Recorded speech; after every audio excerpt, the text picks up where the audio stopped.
Et donc pour commencer un petit peu, hein, comme avec tous les invités qui sont venus précédemment, est-ce que tu peux te présenter aux personnes qui sont dans la salle, nous expliquer un petit peu ce que tu fais, et puis ensuite on va dérouler. Oui, volontiers. Bonjour à tous. Donc, je suis Isabelle Hilali, je suis effectivement la CEO de Datacraft.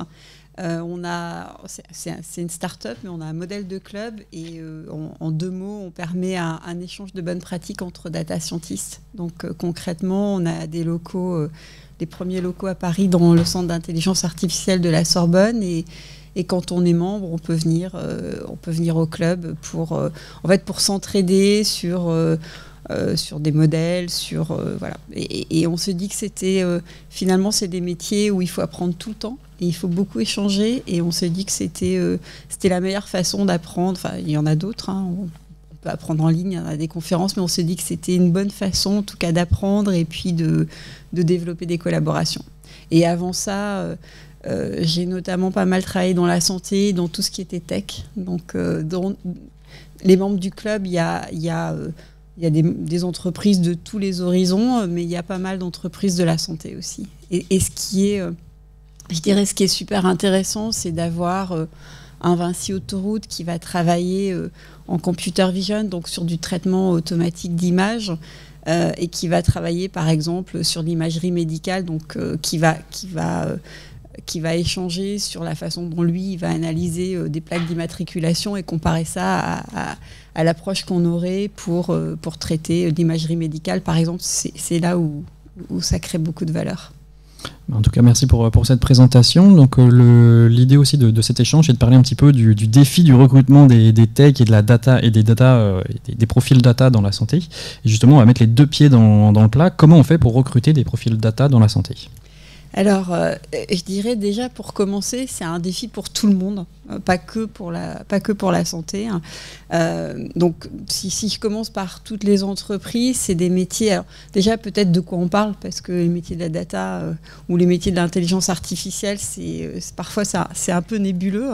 Et d'ailleurs, il y a des définitions qui évoluent au fil du temps. Hein, mais je dirais de façon simple, on va parler des métiers des personnes qui vont préparer les données. À celles qui vont développer des modèles et qui vont aussi les analyser. Donc ça va exclure des gens qui ont une expertise data mais qui vont travailler plutôt avec des outils comme Excel. Là, on est sur des compétences où on va utiliser Python ou voilà, plus des technologies qui permettent de travailler avec des plus gros jeux de données et puis de programmer. Donc c'est des métiers qui sont en grosse tension aujourd'hui. Alors il y a un énorme effort de formation qui est fait, notamment sur les métiers de data scientist. Il y a encore beaucoup de travail à faire pour avoir, je dirais, un projet data. En fait, c'est beaucoup de temps de collecte de l'information, s'assurer qu'elle soit de qualité.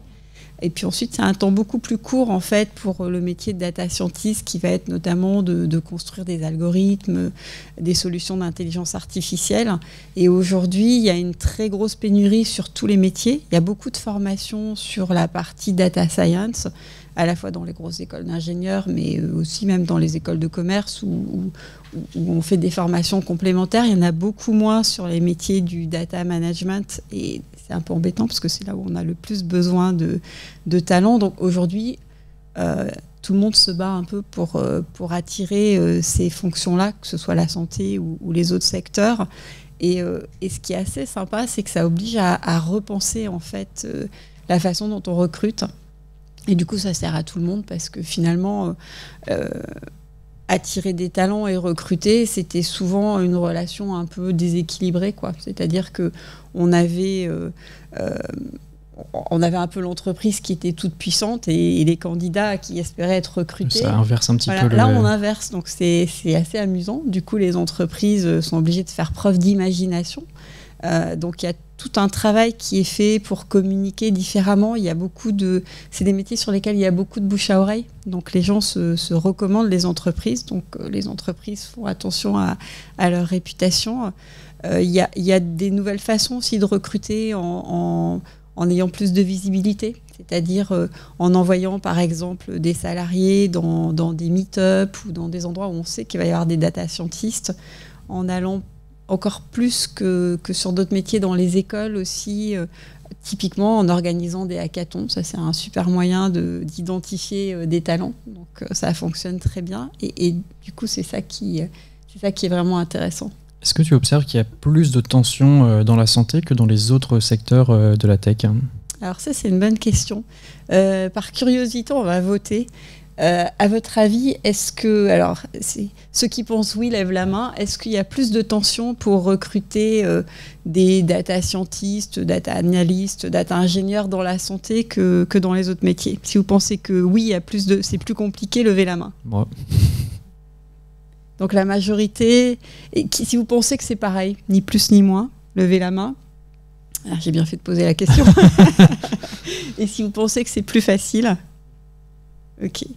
Alors, je dirais, ouais, c'est probablement équivalent. Je suis pas sûre que ce soit. C'est peut-être un. Ouais, je dirais que ça doit un peu s'équilibrer. Alors, pourquoi c'est facile, et je vais vous dire pourquoi c'est difficile. Pourquoi c'est facile? Parce que déjà, c'est souvent sur ces métiers-là, on cherche du sens. Et la santé, par essence, ça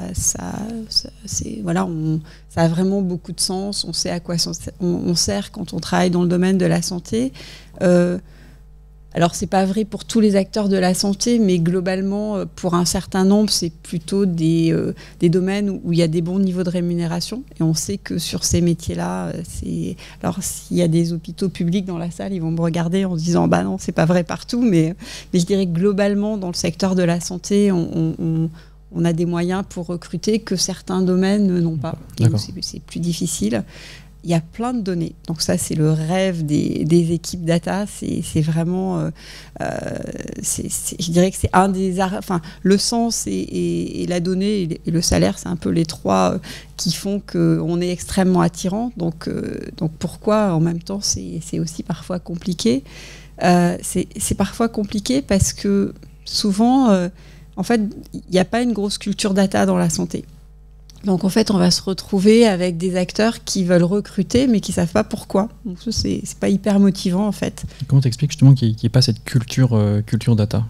Alors que pourtant dans la santé, on est habitué. Enfin, j'ai l'impression, peut-être que je suis par le prisme entrepreneurial, et donc j'ai l'impression que tout le monde me parle de data, et donc on traite toujours des jeux de données énormes. Ouais. Alors comment tu peux expliquer qu'il y a ce manque d'acculturation dont tu viens de parler? Ouais, alors c'est une bonne question. En fait, d'ailleurs, c'est souvent très trompeur. Quand on dit qu'il n'y a pas une culture data, je pensais data science, en fait. Parce qu'effectivement, tu as raison, il y a toujours eu des données. Après, une culture data, ça veut dire qu'on a l'habitude de l'utiliser. Or, alors, il y a toujours eu des biostatistiques, de la bioinformatique dans la santé, mais disons qu'il n'y a pas une culture data au sens où on va l'utiliser avec des techniques de machine learning, etc. Et puis souvent, alors il y a plusieurs choses compliquées. Déjà, l'accès à la donnée est compliqué. Donc, on se dit c'est génial, il y a des données de partout, mais en fait, elles sont très compliquées. C'est très compliqué d'y accéder.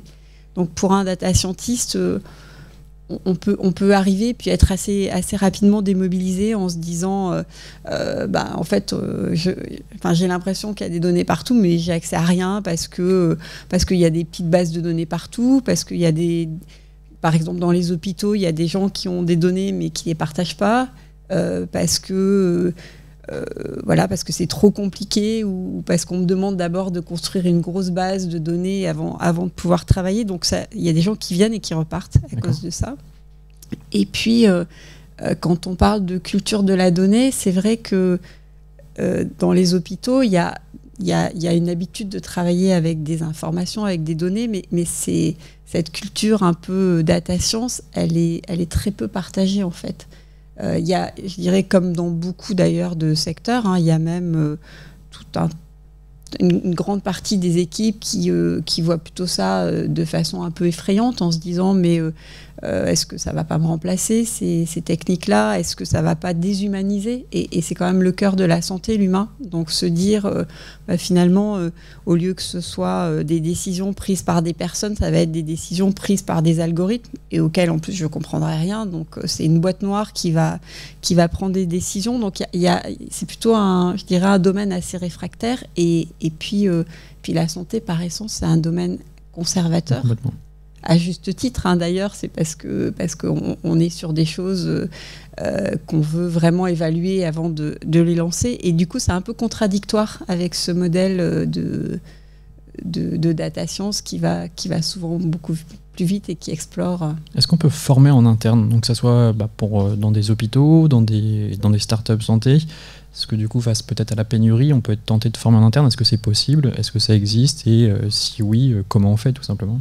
Alors, on a vraiment intérêt à former en interne. D'accord. Après, tout dépend de quoi on parle en fait. Je dirais sur des projets intelligence artificielle et data science, en fait, il y a vraiment différents niveaux. Le data scientist qui va avoir une expertise très pointue, on ne peut pas former tout le monde comme ça. Pour le coup, il faut un background un peu, je dirais, assez poussé en mathématiques, en informatique. Donc non, on ne pourra pas former tout le monde. Et d'ailleurs, il n'y aurait aucun intérêt. Parce qu'en fait, avoir 2000 data scientists dans une entreprise, ça n'aurait aucun sens. D'accord. Donc ça, il y a un certain nombre de personnes qui peuvent être formées en interne. C'est plus compliqué et de toute façon, on n'en a pas besoin d'énormément. Par contre, à toutes les étapes, on a besoin de personnes qui soient formées. Et je dirais, pour commencer, en fait, ce qui est important, c'est que tout le monde ait une culture, en fait, pour être capable de se dire, tiens, finalement, c'est intéressant. Ça peut m'apporter quelque chose, quoi que je fasse dans l'organisation. Je pense qu'il n'y a pas un seul métier où qu'un algorithme ne pourrait pas aider, mais vraiment quoi qu'on fasse. C'est-à-dire que on fasse le ménage, par exemple, dans un hôpital, qu'on soit dans de la R&D. En fait, on peut optimiser la façon dont on fait les choses. Évidemment, c'est ce qu'il disait ce matin. Il y avait Franck Mouton de France Biotech qui expliquait que même dans la biotech, maintenant, on a besoin de ces questions d'algo et donc finalement de data aussi, quoi. Tout à fait. En fait, c'est des outils qui vont permettre d'optimiser la façon dont on fait les choses.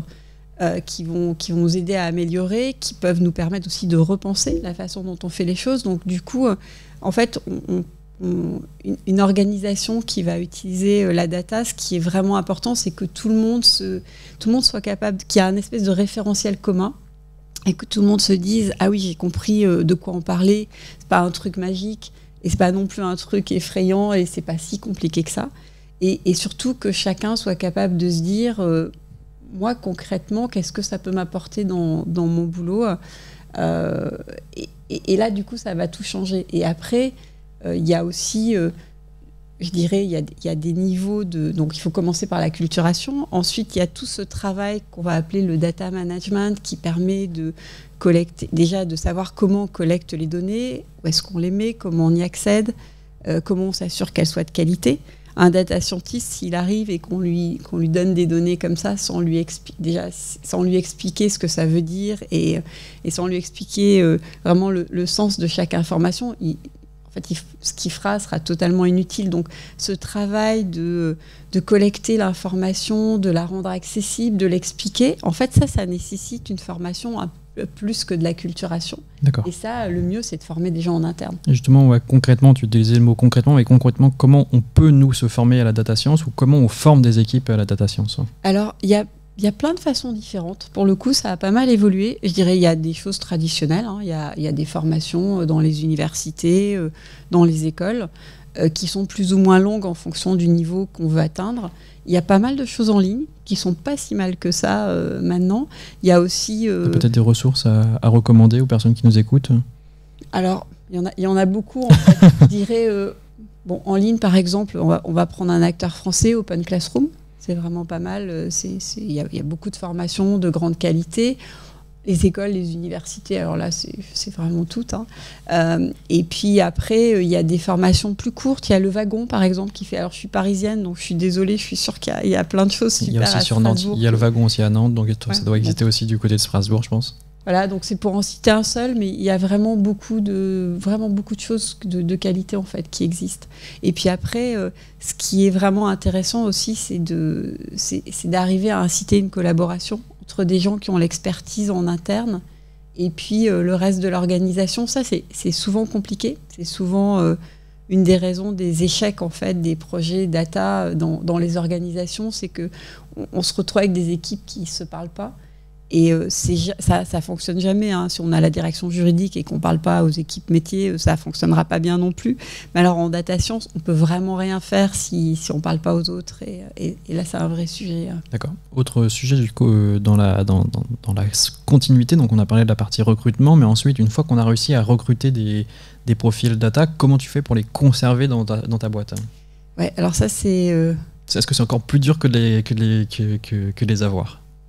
En tout cas, c'est au moins aussi dur. Okay. Et c'est peut-être plus compliqué.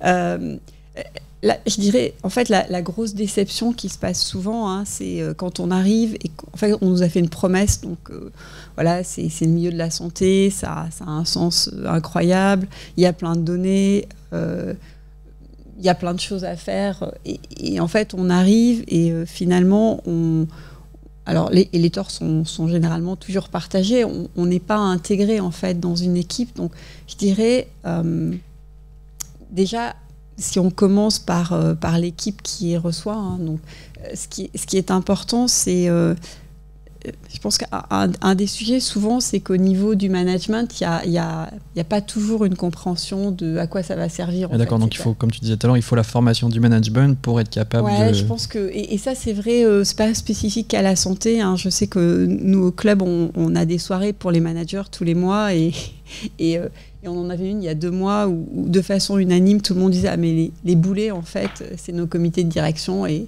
je donnerai pas de nom, mais c'était pour tous les domaines.